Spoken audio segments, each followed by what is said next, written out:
Habemos Papa. Tudo bem, pessoal?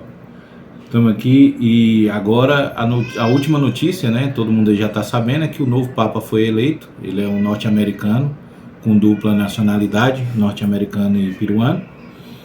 E é o Robert Francis Prevost, foi eleito hoje, né? Dia 8 de maio de 2025. Ele vai ser o 267º, né?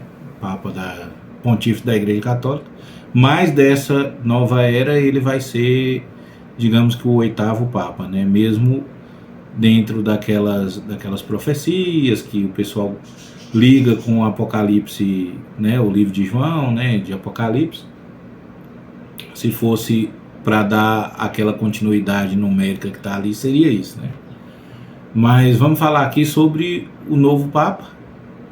Quem é, que foi que o levou a ser escolhido, né? Na realidade ele tem muito boas relações interpessoais, né? E também pelo fato de agora eles querem unificar a Igreja Católica dentro e fora do Vaticano. Eles querem trazer a paz, a união dentro e fora do Vaticano. Então o que acontece? Eles provavelmente escolheram ele, né? Por causa do bom relacionamento que ele tem e por causa da expansão da Igreja Católica nos Estados Unidos nos últimos tempos.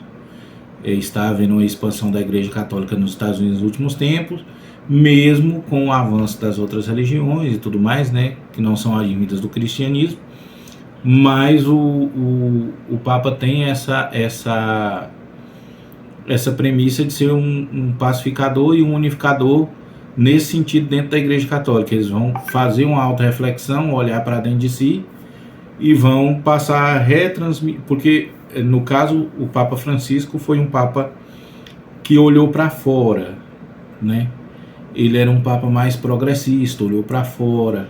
O Leão XIV agora, ele é também da linha do Papa Francisco, mas ele é um pouco mais conservador, assim, até bem mais um pouco do que o próprio Papa Francisco, né? Mas é porque existe uma nova visão, então assim, dentro do mundo religioso em si. Agora nós estamos falando da religião católica, né? Do trabalho da religião católica em si. Então, o que acontece? O Papa foi eleito agora, vai ser o primeiro que é norte-americano, né? Ele nasceu em 14 de setembro de 1955 em Chicago, ele é de Chicago.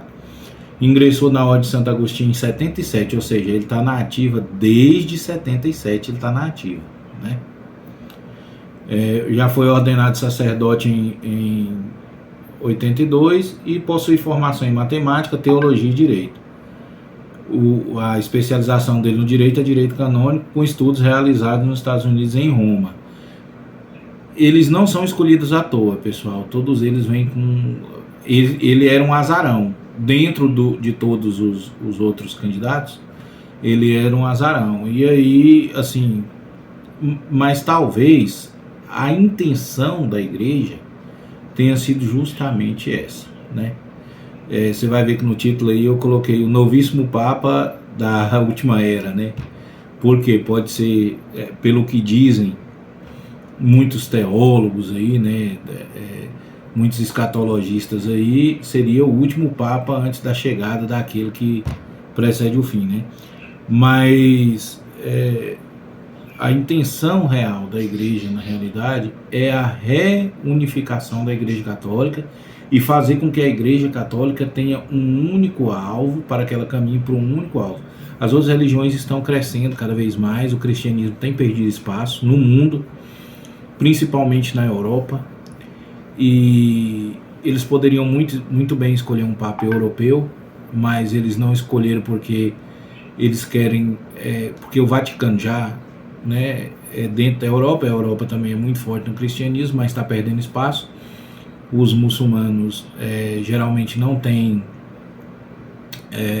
o critério de controle de natalidade, até mesmo porque na própria religião deles é premissa deles se multiplicarem, né?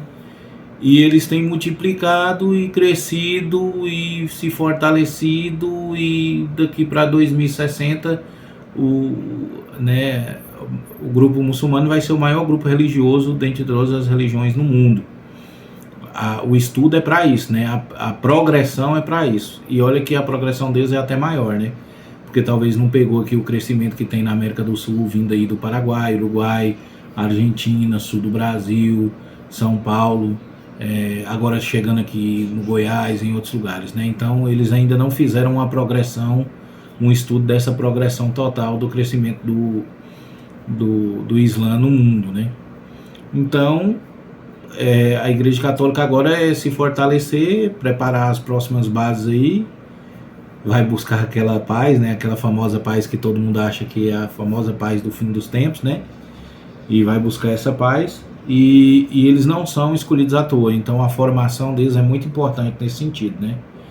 E a trajetória dele inclui uma missão no Peru, uma missão grande, né? Onde ele atuou como paróquio, professor de seminário, administrador de diocese, ficou de 85 até 98, e em 2014 foi nomeado bispo de Chiclayo, né, pelo Papa Francisco, adquirindo posteriormente a cidadania peruana. Então ele ordenado bispo lá, e ele buscou a cidadania peruana, né? Ele tem dupla cidadania, né? Mais um dos fatores aí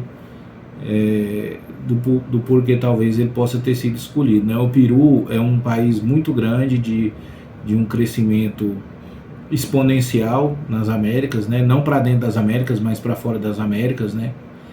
E para fora da América do Sul, na realidade, né? Então ele vive um crescimento exponencial. E em 2023 ele foi nomeado prefeito do Descatério para os bispos e criado cardeal no mesmo ano, ou seja, ele foi levado a ser cardeal no mesmo ano. A visão dele, na realidade, ele é um Papa de continuidade em relação ao legado do Papa Francisco, né, com ênfase na justiça social, na sinodalidade e descentralização da igreja, né, para não ficar centralizado tudo direto na igreja, porque precisa-se de uma nova linguagem para atingir novos povos, né? Então, e descentralizar não significa desunir, na realidade significa criar novos braços, né? Centralizado, descentralizado. Criar novos braços, alcançar novas faixas etárias, novas pessoas. Teve um avivamento muito grande no tempo da renovação carismática com os jovens. E aquilo abraçou muitos jovens, e hoje o pessoal da renovação carismática está aí com seus 35, 40, 45, até 50, 55 anos. Então agora vão trazer uma nova onda também, para poder ver se vão fortalecer a fé daqueles que estão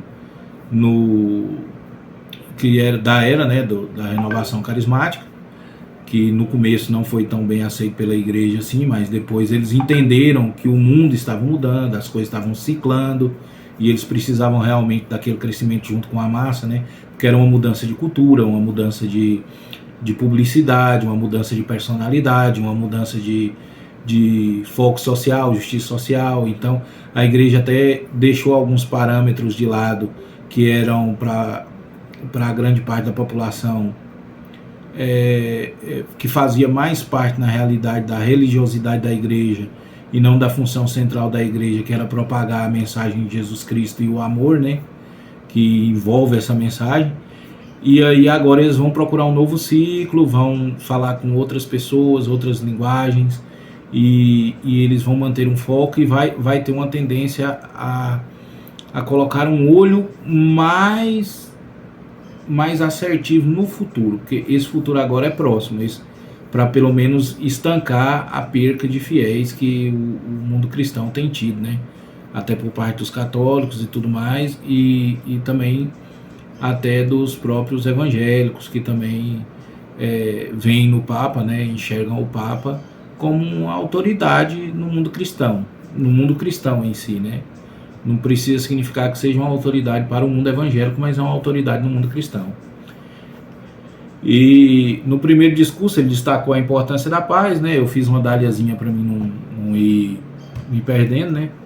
A importância da paz, da inclusão, da compaixão, além de homenagear a sua antiga diocese, né, em Chiclayo, que era no Peru, demonstrando sua conexão com a América Latina. Eles sempre fazem discursos bem pensados para o alcance do público, da massa que tem um interesse. Então, isso aí o que a gente está fazendo aqui é um resumo do que é ele, como tem sido apresentado. Agora, o que ele vai ser, o que ele vai, por exemplo, o Papa Francisco, quando foi apresentado, ele agradou a muitos, e durante o percurso dele, nesse meio percurso, desagradou a alguns e agradou outros que antes ele não agradava, entende? Então, assim, agora que ele foi empossado, o Papa Leão XIV foi empossado, é que a gente vai saber, com 1 ano, 2 anos, é que a gente vai saber com quem a gente está lidando, com quem a gente está tratando, qual é a forma dele tratar a igreja, o que ele vai achar das premissas da igreja em questão ao casamento de pessoas do mesmo sexo, a interrupção da vida ainda no ventre, sobre o uso de substâncias, sobre as determinações de homem e mulher na igreja, sobre casamento porque algumas igrejas católicas permitem que padres se casem, né? Então vão vir várias e várias e várias coisas que vão ser trabalhadas para que a igreja possa ter uma conversa em uníssono, né? Que eles possam conversar em uníssono sobre o mesmo assunto, né? Na realidade aqui, diferentemente do Papa Francisco, Leão XIV optou por usar a vestimenta papal tradicional em sua primeira aparição, incluindo a nuceta vermelha e a estola bordada, remetendo a uma imagem mais clássica do papado, né? A expectativa com a eleição dele é porque ele foi bem recebido, com entusiasmo pelo pessoal, né? Por fiéis e líderes mundiais que destacaram seu perfil moderado, né, a experiência missionária e o compromisso com as reformas iniciadas por Francisco. Eles sempre dão essa continuidade. Francisco deu continuidade no que o Papa Bento XVI estava fazendo, que estava dando continuidade no que João Paulo II estava fazendo, e por aí, né, eles sempre fazem essa interconexão para poder ir seguindo uma mesma linha. Mas eles não são a mesma, eles podem estar sendo regidos por uma mesma ordem, mas não são as mesmas pessoas e não têm os mesmos critérios e pensamentos. Então, por mais que eles possam, é lógico que tem algo que os direcione, que os dê uma direção, né? Tem um concílio de regras que dá direção a eles, e também tem um conselho a quem eles conversam. Eles não dão não emitem qualquer opinião à toa, e também eles conversam sobre isso antes de emitir alguma opinião, até porque é toda a igreja que está envolvida naquele processo, né? É um processo, já disseram várias vezes que ser cardeal é uma maravilha, que todos eles almejam o papado, mas o Papa é terrível, né? Porque ele não tem tempo para ele e tem que ouvir todos que estão abaixo dele para ele poder emitir uma opinião, né? Não é um reinado, né? Muitos pensam que agora ele é o rei, né? E não é isso, né, na realidade. Ele vai enfrentar desafios como a crise de vocações, que o trem tá indo por água abaixo mesmo, ninguém quer ser freira mais, ser padre mais, e os que quer de qualquer jeito, não tá indo por vocação, acham que estão galgando algum lugar ali, se tiver ganhando alguma coisa por trás disso, porque conhecem padres que são empreendedores, padres que são, além de padres, também são artistas, também são arquitetos, também são advogados, também trabalham, têm trabalhos seculares e tudo mais, e aí muitos estão, por vocação, não estão buscando mais a entrada à igreja, né? Não tem mais aquele costume coroinha, de ser beato, de ir para o convento, de ser padre, de ser freira, né? Tem acabado isso, né? A secularização crescente, que é a parte que a gente fala da entrada do mundo dentro da igreja, né? Está secularizando a igreja, trazendo a igreja mais para o mundo do que o mundo para a igreja, né? E a necessidade de fortalecer o diálogo interreligioso e a transparência dentro da igreja. Esse interreligioso, leia-se, entre os cristãos, né? Vai dar aquela passada de pano e falar assim, não, tá, os muçulmanos isso, não, as matrizes africanas isso e aquilo, tal, tem aquele sincretismo religioso aqui e ali e tudo mais, mas na realidade não esquece, isso aí você pode, tira do papel isso aí, esquece isso aí, né? Na realidade é entre os cristãos mesmo. Ó, o negócio é o seguinte, nós vamos botar quente, vamos crescer aqui, vamos botar a igreja em tudo for lugar, nós estamos perdendo campo, eles estão crescendo, o grupo muçulmano já está chegando aí com tudo, as outras religiões têm pegado uma parcela aí de 10, 15% aí no mundo, e a igreja está se enfraquecendo, e nós não tem mais o mesmo discurso que tinha há 50, 60 anos atrás, nós não está atraindo mais o pessoal não. Alguma coisa está acontecendo, a internet está tomando espaço, todo mundo está tendo conhecimento de algumas outras coisas, o pessoal está indo mais para a cientologia aí, acreditando, já estão deixando de acreditar em Cristo, andando, né, retroagindo, e aí tá ficando com essa dificuldade, eles têm essa dificuldade, isso aí, infelizmente eles vão ter essa dificuldade. E transparência dentro da igreja, né? Isso para acompanhar mais sobre o que tem acontecido, essa diferença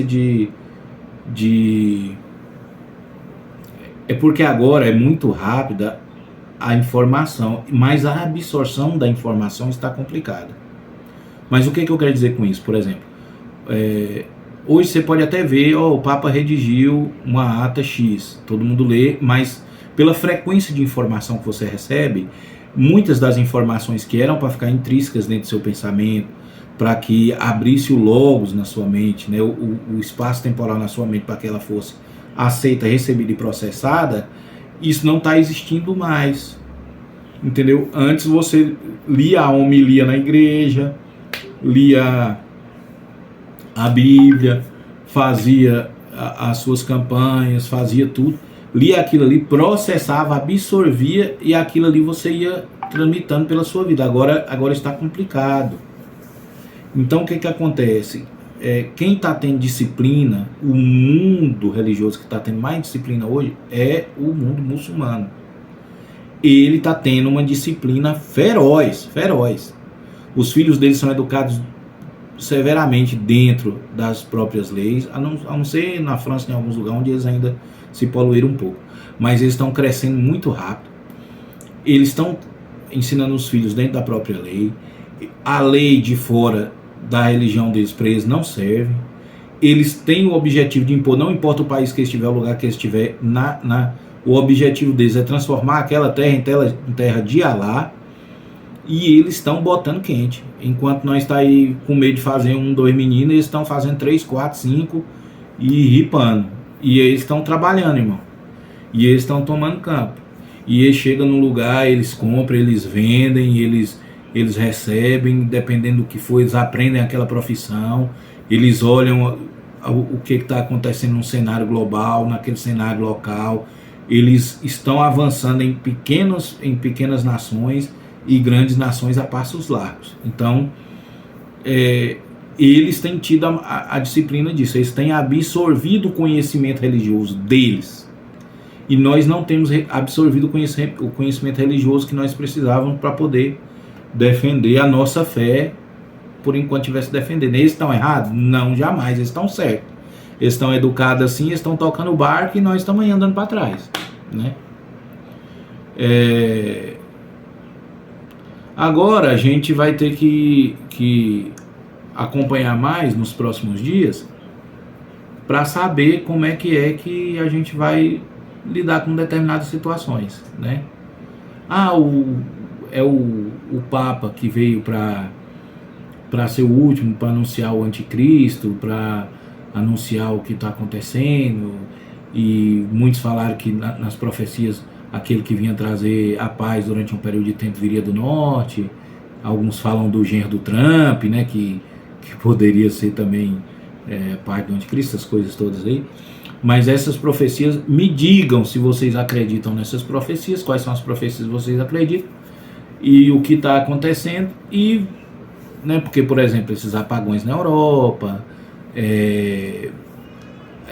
guerra e prenúncio de guerra, pai contra filho, filho contra pai, nação contra nação, né, agora trazendo animais extintos à vida, né, o homem tomando o lugar de Deus e tudo mais. Então vocês vão contando aí pra gente o que é que vocês acham. Espero que esse conteúdo tenha feito parte da sua vida, tenha te edificado em algum momento. E por favor, curta, comente, compartilhe, seja nosso amigo, né? Vamos comentar aí, vamos entrar em contato, vamos fazer o máximo possível para esse canal crescer, para a gente poder estudar. Eu tenho estudado, tenho buscado, vou buscar mais, vou estudar mais, e a gente vai fazer um jejum, uma campanha de jejum e oração para se livrar dos pequenos vícios. E eu gostaria muito que vocês pudessem me ajudar, tá? Eu, graças a Deus, já me livrei de muita coisa aí, mas a gente vai fazer em prol de outras pessoas e famílias, e Deus vai nos abençoar e nos prosperar. Muito obrigado, falou e tchau!